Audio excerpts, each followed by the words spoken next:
Hai, nama saya Muhammad Hafizi. Pada video kali ini, saya akan membentangkan mengenai assignment 2, subjek hydraulics, topik 4 dan 5 iaitu uniform flow dan juga non-uniform flow. Sebelum menjawab soalan, saya akan menerangkan serba sedikit mengenai uniform flow dan juga open channel. Uniform flow ataupun aliran seragam dikenali sebagai kadar aliran saluran, hal laju saluran dan kedalaman saluran adalah sama antara satu bahagian dan bahagian yang lain. Untuk open channel pula ataupun saluran terbuka, ia dikenali sebagai saluran yang terdedah kepada udara dan tidak dipenuhi air.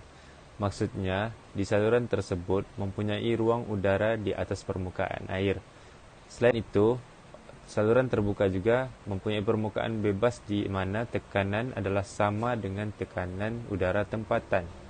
Contoh untuk open channel ialah sungai, terusan, sistem pembentungan dan sebagainya. Ini adalah soalan 1. Sebelum kita menjawab soalan ini, kita haruslah mengeluarkan nilai-nilai yang telah diberikan oleh soalan, seperti nilai B sama dengan 3 meter, Y 1 meter, base slope 1600 dan N sama dengan 0.04. Yang pertama, kita perlu mencari nilai flow area iaitu A. Formulanya ialah B tambah M darab Y darab dengan Y iaitu 3 tambah 1 darab 1 darab dengan 1. Jawapan bagi flow area ialah 4 meter square. Kemudian kita perlu mencari nilai weight parameter iaitu P. Formulanya ialah B tambah 2Y punca kuasa 1 tambah M kuasa 2. P sama dengan 3 tambah 2 darab 1 punca kuasa 1 tambah 1 kuasa 2 dan jawapannya ialah 5.83 meter.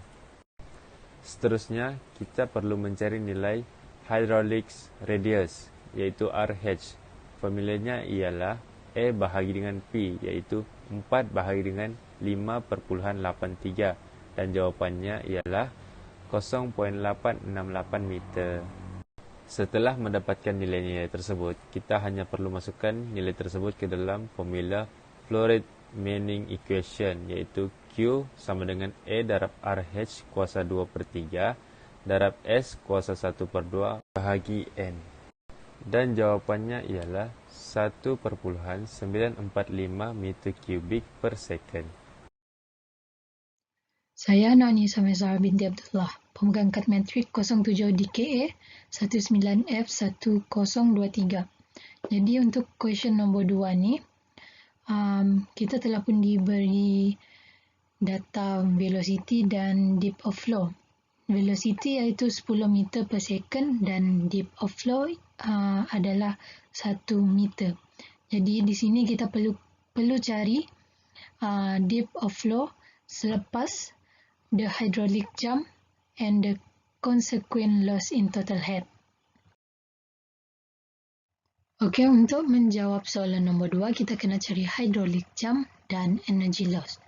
Untuk hydraulic jump, formulanya adalah velocity bahagi dengan punca kuasa 2, gravity darab dengan depth of flow dikuasakan dengan 1/2 ataupun setengah. Untuk soalan ni, velocity-nya adalah 10. 10 bahagi dengan punca kuasa 2, gravity iaitu 9.81 dan nilai depth of flow adalah 1 meter dikuasakan dengan 1/2.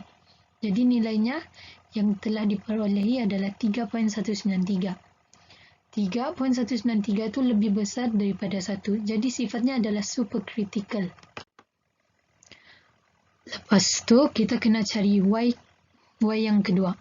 Y kedua ni kita ada rumusnya iaitu Y yang pertama dibahagi dengan 2, didarabkan dengan 1 tambah 8, didarab lagi dengan hydraulic jump 1/2.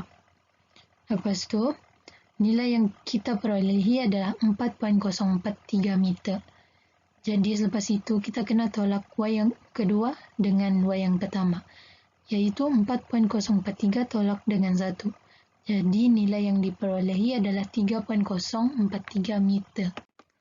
Selepas mengira nilai Y, kita kita boleh meneruskan dengan mengira energy loss ataupun EL. Seperti yang dapat dilihat, formula EL ni adalah 2 yang kedua tolak dengan Y yang pertama dikuasakan dengan 3 dibahagi 4 darab Y yang kedua dan didarab lagi dengan Y yang pertama. Nilainya adalah 1.742 meter. Jadi, itu saja daripada saya dan partner saya.